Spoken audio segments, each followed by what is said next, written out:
What it do, world? It's your boy, Joekooldatrucker. Just finishing up my day. I actually been here a couple hours now. I'm in Olney, Illinois. I made it to my destination to drop off my load. I was scheduled to be there at 6 p.m. this evening, but I actually made it there, before 1. So, of course, I couldn't get unloaded right away. So the gentleman at the guard shack told me to come back about 1. And so I went to a little old truck stop, and I made it back about 2. I got caught up in a football game. I ain't seen football in so long, I almost forgot how the doggone game played. So, I was sitting in a little old restaurant that they have, and I was watching that, and then I was like, well, let me go ahead and go on back, and I could sit on the lot, and then when they called me, I'll already be there. So I got there about 2, and I got unloaded, about 4, probably even sooner than that, I think. So for once in a long while, I was unloaded early and at a Walmart distribution center. So, that's a plus for them, you know what I mean? So, I'm chilling right now at the Love's truck stop in Greenup, Illinois. And so, probably about 35 miles back down the other way by the highway that I got off of. So, it's raining right now. That's kind of cool. We can use it. Maybe that rain will knock off some of this ice and all this other stuff that got my truck looking crazy on the outside, man. Just a buildup of snow and wind and mud and just my poor baby, man. She done been through hell, man. In my trailer, the landing legs got snow and dirt and all kind of stuff. It's just like ice and mush and slush, rather, not mush. So got it just looking nasty, man. I think this rain is doing a little something for it, so I'm happy about that. They had another game on when I pulled up here. It was the Saints and the Panthers playing. And I wanted to stay and watch it, but I don't know. I just didn't. I went in the store and got what I wanted, and I came back to the truck. So I've been sitting here listening to some more talk about this ELD and stuff, and the mandate and all that old good stuff, and the effects that it's going to have on the drivers and the shippers and receivers. The biggest thing they were talking about a little while ago was driver harassment and coercion. For example, let's say you get to a receiver. You got a load. You get to a receiver. Now, you have 14 hours to drive 11 hours. So, you get to a receiver, and they don't unload you right away. You got to wait 5 hours, 6 hours, sometimes even 7 or 8. And so all this time, while you're, either off duty or in a sleeper berth, it's still going against your 14 hours. So once them 3 extra hours from 11 to 14 have passed, then now it's on your driving time. So, that was one of the concerns that the drivers had, like the older drivers that are used to using the paper logs. And another thing they were talking about was, I guess the government or whatever has said that they are mandating this for safety reasons. And a lot of the people that are against it, they're spouting off that it doesn't do anything for safety. If anything, it makes it worse, because now you have 14 hours to do everything that you need. Once the 14 hours is up, then you have to take a 10-hour break. There ain't no way around it. Whereas with the paper logs, you can kind of, manipulate. Some people call it cheat, you know what I mean? And I guess, a lot of people have done that, That was a big thing. But maybe it was for a good reason, Maybe it was for, hey man, this is my livelihood. I have to get this here, I have to get this there. I may have to stretch some things or shorten up some things. Whereas this ELD, it's not having none of that. It's tracking everything. It's tracking where you're at, tracking where you're going, and tracking where you're going to end up at. So, again, you guys know my take on it.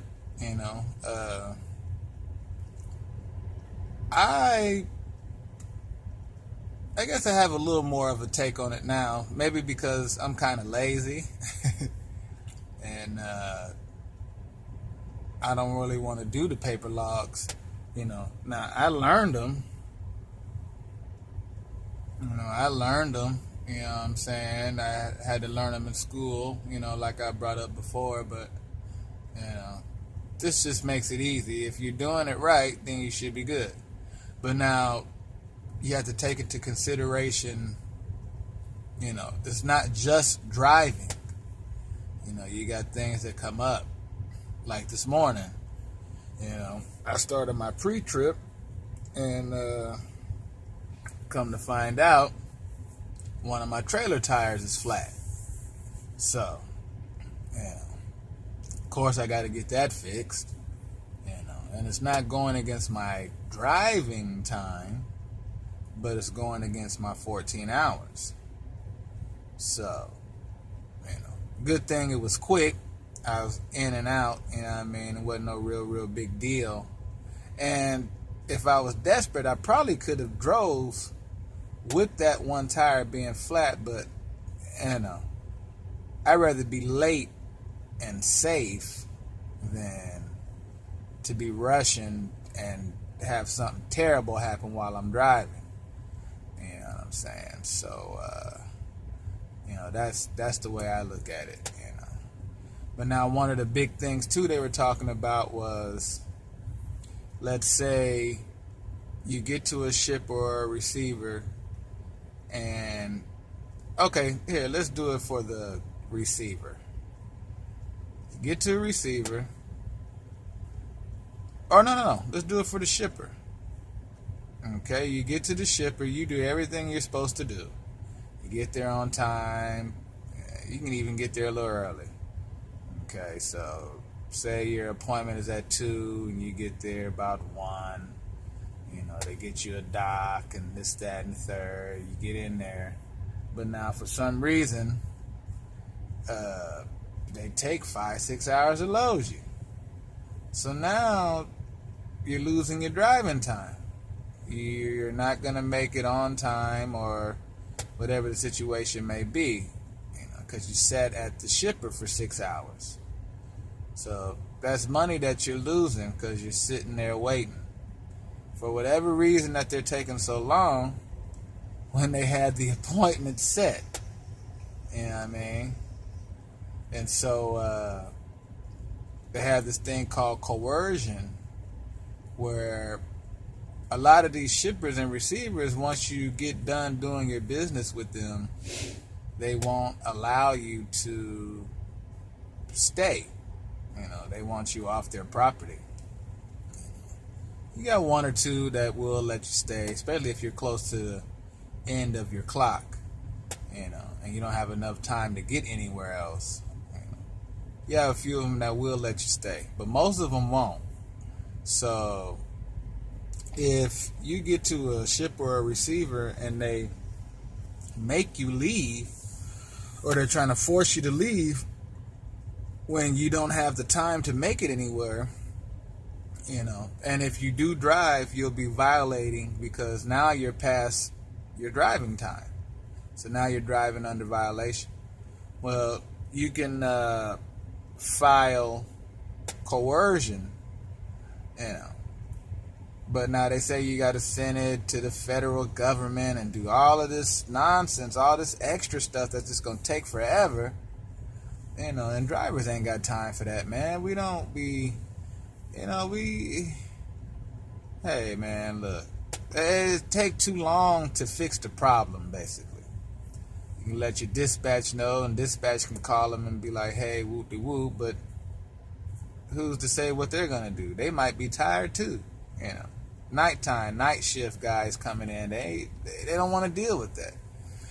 And it's a part of me that understands, what I'm saying, especially when you're dealing with a lot of drivers. I get it. So, that's one of those situations I guess you have to just kind of either take into your own hands or chalk it up as a loss, or a violation, or whatever it may be. So, and what they're saying is that this ELD is going to make it tougher on everybody, shippers, receivers, but especially the drivers, because at the end of the day, everything falls on them. They either look good or they don't look good. So it's crazy, man. You know what I mean? It's crazy. Dang, what else was I gonna say? I had something else that was important. Shoot, I can't even think of what it was now. That dog it. It's another thing though. They were talking about driver harassment. It's pretty much the same thing. Like, if you're threatened to not leave the property after you've been loaded or unloaded, the driver can be like, hey, I don't have enough hours, but yet this company is forcing me to leave. And, if I do leave, I'm going to be in violation. So, But it's a lot of people. One of the biggest things is they're saying that the FMCSA, which is the Federal Motor Carrier Safety Association, the ones that implemented the ELDs, electronic logging devices, those that are against it, and it's a lot of people that are against it. I didn't realize it was that many people. But, you got everybody that from everybody that delivers rocks to cattle haulers and livestock and seed and agriculture and just everybody, man. But a lot of the smaller business guys are really against it, because everything's going to go up in cost. And then, that's what I wanted to tell you. But the craziest thing to me that I heard was, let's say you have a load to take. I think HEB does that.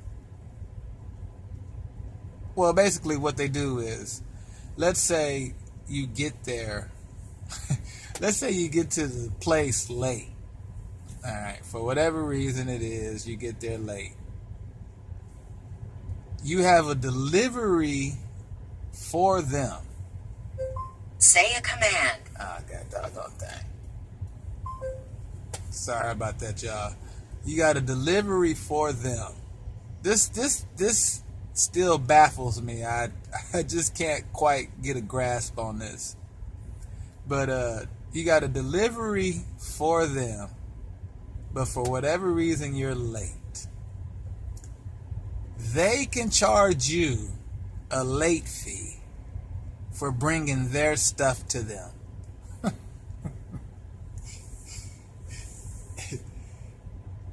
You guys heard what I said, right?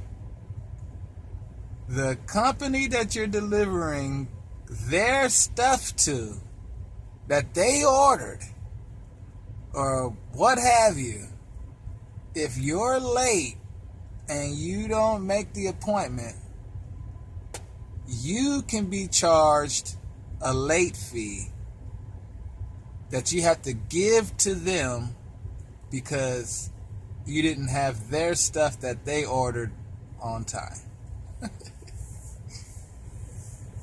I'm trying to wrap my head around that one. Now it's a lot of stuff I understand, and it's a lot of stuff that is, I guess, inevitable. When the government's involved, it's a lot of stuff that's inevitable. But that one, and then God forbid you're late because you were stuck at another shipper or a receiver. Or let's say you got one of those ones. Sometimes you have loads that have 2 and 3 different stops. So God forbid you go to your second stop. You're waiting 6 hours to be unloaded 4 pallets worth of stuff. Now you're under the gun because you got to get to this other ship or receiver and get that stuff unloaded, but you get there late. And it's not your fault. You can't leave in the middle of being unloaded or loaded. What are you going to do? So you get there late and you get fined. You get a fine, man. And then on top of that, it makes you look bad because you look like you're incompetent. And they ain't trying to hear no excuses. You can go in there and talk till your face is blue. You know what I mean?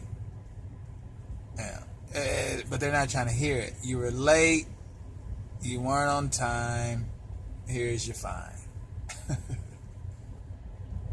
Now the dispatcher's like, well, why this? Why that? Hey, man. You got everything that I do sitting right there in front of you. Why would you even ask me that? That's one of the things I don't understand about dispatch. It's like they ask you questions that they already have the answer to. And I guess maybe is it to catch you up in a lie? Or to try to see if you're on point like your ELD is? Is your story gonna match what the ELD is telling them, basically? So, as time goes on and I'm getting the more and more of the hang of this, well, first of all, y'all know how I feel about my job. I love it. I'm in love with it. I love what I do, man. I really do. I really love the driving thing. It's just something about it that it just does something for me. You know what I'm saying? I enjoy it. I enjoy the ups, the downs, the not knowing. I even enjoy the unforeseen, where you have to think. You know what I'm saying? But like I said, it's not just driving. You got to drop loads, you got to pick up loads, you got to drop trailers, you got to pick up trailers, you got to, it's a lot that comes to it, and I don't think people understand that. They see a big old truck just going up and down the highway, and, long as it stay in the lane, they ain't got no problem. That's not even always easy. But like I say, it's things that I respect about this trucking, and it's things that I question. And it's like huh? Really? Really? I don't get that one. I don't get it. I don't get it. I don't get it. I'm sorry, man. I don't understand that part of it. Maybe it's not meant. Hey, it is what it is. But again, though, like with most jobs, you gotta take the good and the bad. This ain't a job to me, though, man. Anything that you enjoy is not a job. It's just something that you do to make a living. A lot of people are not able to do something that they love and make a living from it. But again, with everything that you love to do, there's good and bad. So, things you have to put up with, situations that you have to face, and it's all about you as a person, how things are gonna transpire. Most times, some things are just out of your reach. You just can't do nothing about. You got to pick up the pieces basically when it's all said and done. I get that. I understand. I really do. So. But yeah, man, this whole ELD thing though, is really crazy, man. But like I say, when I started, I came into the ELD. I was only taught the paper logs in class as a backup, secondary measure. If this thing goes down, and so